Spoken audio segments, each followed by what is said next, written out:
Абайдың 29-шы қара сөзі. Аз ба көп пе адам баласы бір түрлі мақтаннан аман болмағы қиын іс. Сол мақтан деген нәрсенің мен екі түрлісін байқадым.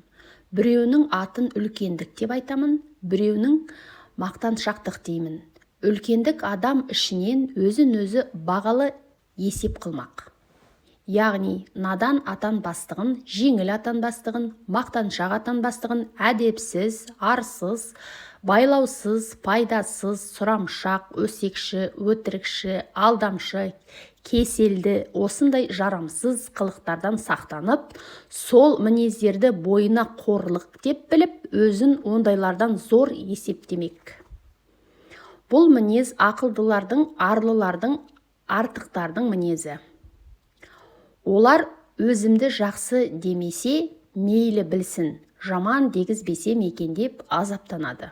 Екінші мақтаншақ деген біреуі демесін демейді, десін дейді. Бай десін, батыр десін, қу десін, пысық десін, әрдайым не түрлі болса да десін деп азаптанып жүріп, демесінді ұмытып кетеді.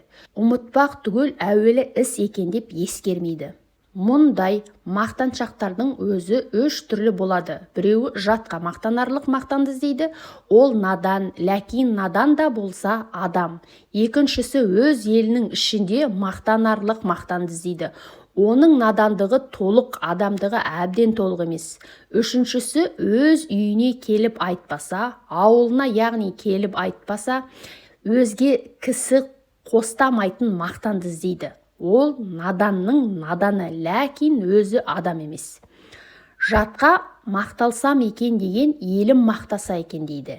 Еліме мақталсам деген, ағайыным мақтаса екен дейді. Ағайынның ішінде өзі мақтау іздеген, өзімді өзі мақтап жетсем дейді.